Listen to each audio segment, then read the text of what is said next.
This is a recording of the advice given by Her Holiness Mataji on the occasion of 3-day seminar held at Kawaji Jongir Hall from 19 to 21st March 1976. This is a recording of the first day, that is of the 19th March 1976.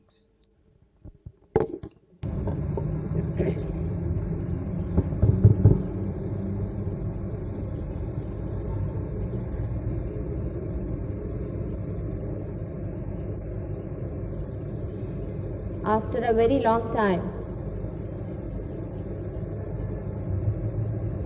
we are again assembled in this hall. When Sahaja Yoga was just in its infancy, we had arranged a program in this hall.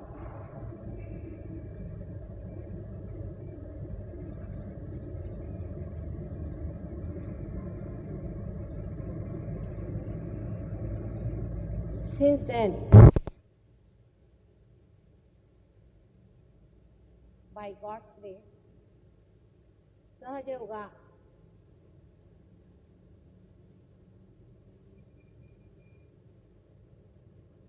has settled in the minds of the Sahaja Yogis as if the rain has been absorbed by the hungry earth. Sahaja Yoga is not meant for people who are superficial and not seeking within themselves with all earnestness and the hankering of a seeker. It is not meant for people who are seeking God in the books, because God is not there. It is also not meant for people who think they can achieve God, that they can by their effort, by their extreme hatha, as we call it, obstinacy, win the grace of God.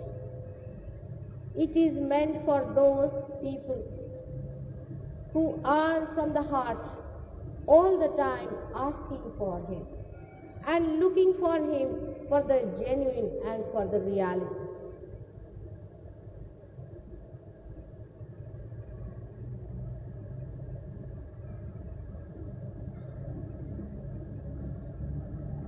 Sahaja, I have told you many a times, Sahaja means, Saha means with, and Ja is bond. I have elaborately told you many a times what is Sahaja. It is a spontaneous growth of your being into that infinite realm of God's blessing. We have to enter into the kingdom of God, not by words, not by deed, but it has to be the actualization of the experience. If you are satisfied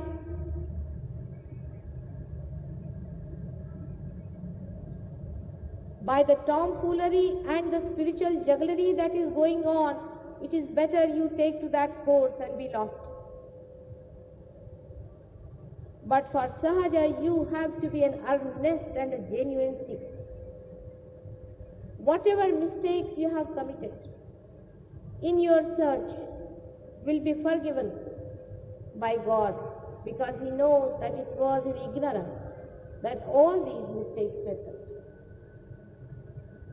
We have here some Sahaja Yogis who know this. But when I see people and when I have experience of them, I am sometimes surprised the way they are contradictory to themselves. How they live with those contradictory ideas, it is something beyond the imagination of God Almighty also. It has been since ages one simple question: how to reach the infinite through this finite mind, through this rationality which God has given. This is the eternal problem which has been there from the times of Socrates, Confucius, Kant, Hegel. All these great philosophers have been only asking this question in all their findings and search: how to reach the infinite through this finite. As it is, human being is made that way, that he has to worry for himself and worry also about God's doing.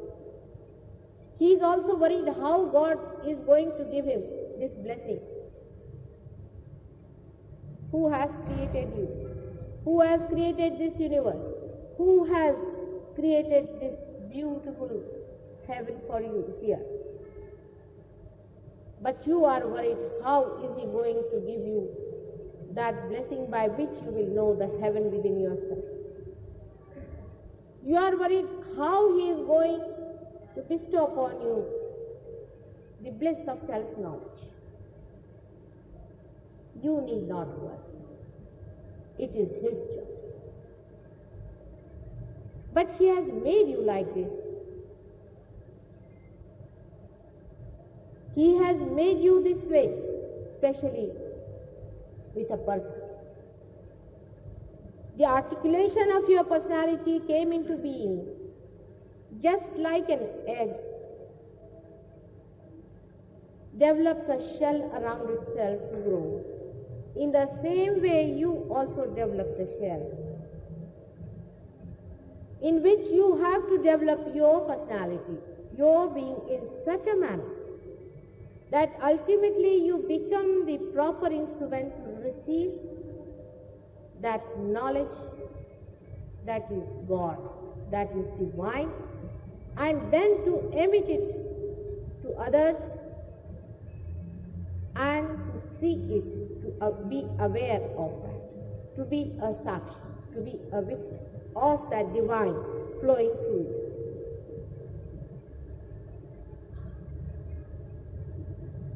Of course, some of these philosophers never had any inkling of that divine.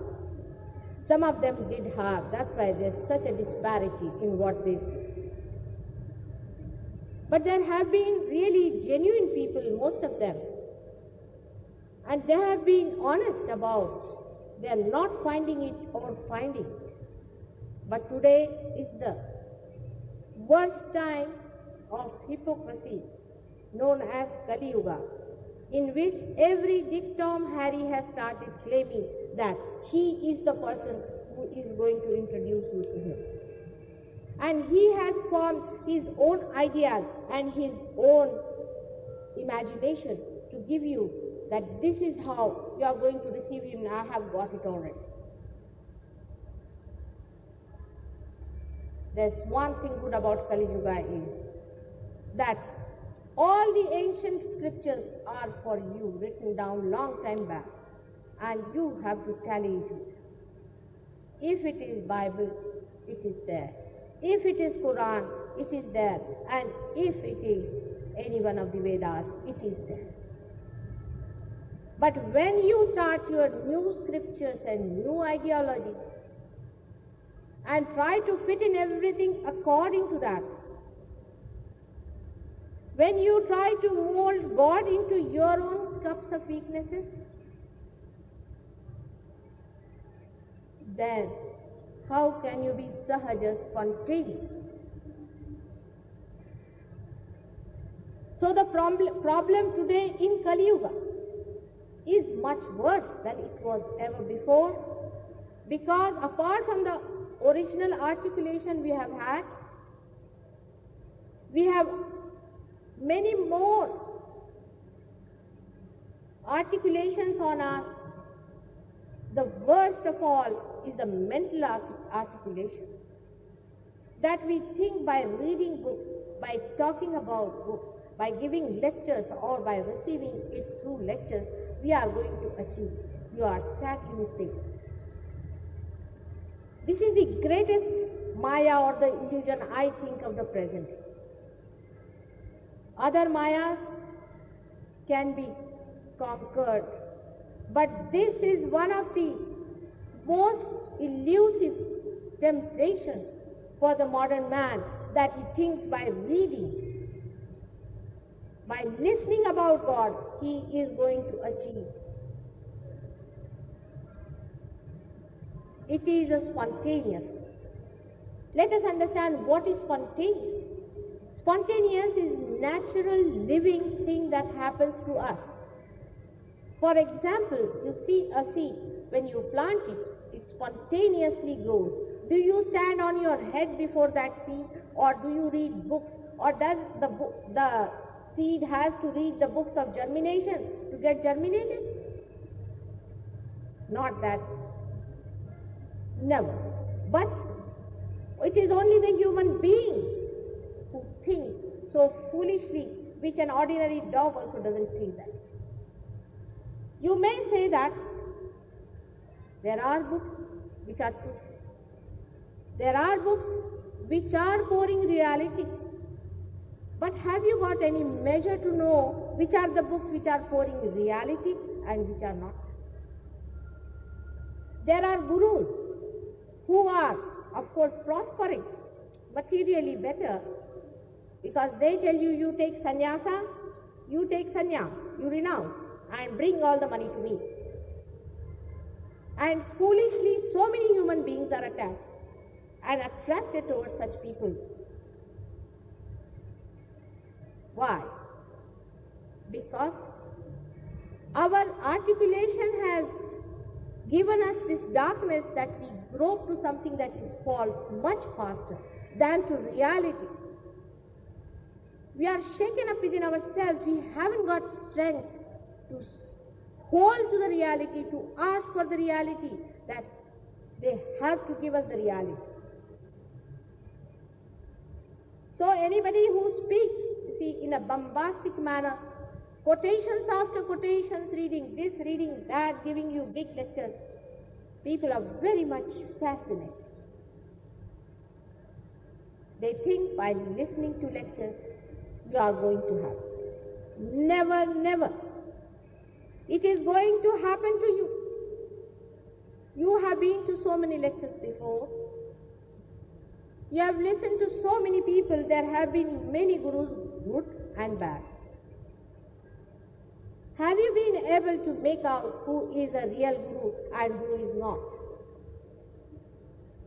How will you know that this man is talking from the seventh heaven?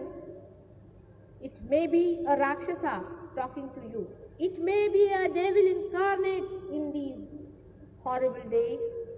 He could be anything who is talking to you.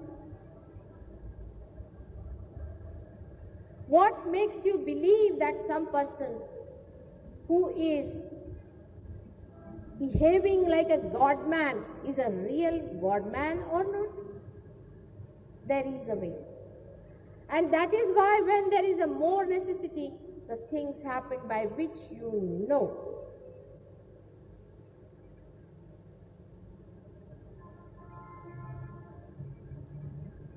You have to become something else to know what is it. You have to be reborn. You are to be baptized. You have to become a Brahmin. You have to become a Musalman. You have to become a Christian. You are to be reborn. You are born with a body. You are born with a mind, which is articulated.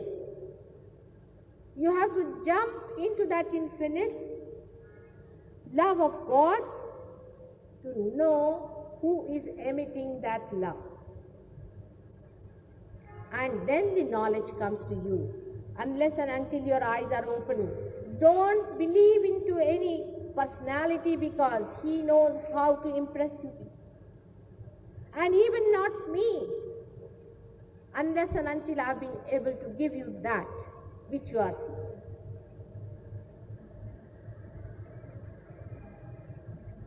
you must ask for the reality. Ask for that from me. I cannot give you anything else but that. Unless and until you have had that experience, the actualization of that, of the Sahaja Yoga by which you receive the blessings within yourself and you feel it and it emits through your extremities and you see that power flowing through you, which is known as the Chaitanya Lahari, which was very well described by Adi Shankaracharya, whom nobody reads these days. They want to read somebody who talks of sex.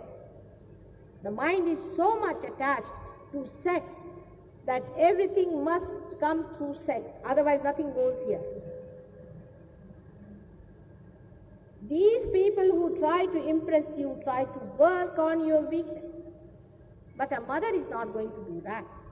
A mother is going to give you the real that is there and is going to tell you that, my child, this has been wrong and you have to get detached from that idea and stand within yourself. Every one of them, those who have been great, have been saying, na yogena sankhena, Shankaracharya. But Hindus are the first who will go to yoga, to Hatha Yoga. When Shankaracharya never did any one of these yogas. Yogas are meant for very, very few people. For very few people who live with a guru in the jungles. You have to do 6 things simultaneously under the guidance of an evolved. But everybody is trying to do yoga because they want to slim down. God is not to be used for these frivolous things. All right, you do exercise is different. But this is no yoga. Yoga means union with God. It is union with God. It is not the union with the worldly things that you think so important. Those who go to the extremes of things are also no good for Sahaja Yoga. Extreme takes you away from reality, which was said by Gautam Buddha. He said, take to the middle path. Keep to the middle path. But his disciples have gone to the extreme path of foolishness. He said, don't worship any gods and goddesses at that time because he was in Sahaja. So his disciples started worshipping his tooth, nail, everything. Of course, that too has a meaning, but not for people who are not realized. How can you make out whether the hair of Muhammad Saab is in that place in Kashmir or it is of some imposter? Have you got any method by which you can detect? I can say it is the hair of Muhammad. I say that. But why should you accept me also? With all your brains and intelligence, why should you accept anything which is not actually focused within your awareness, which is not brought within your awareness? There is a method, there is a way, there is an education, but it is a spontaneous. It happens to you. You just become. This education comes to you in such a manner, in such a way, that even a child knows. It is a subjective knowledge that comes to you. When you jump into that divine love through Sahaja Yoga, then you become one with collective consciousness. It's not that I tell you that you are collectively conscious, but you become conscious. For example, now, for me, When I say that this sari has got a border,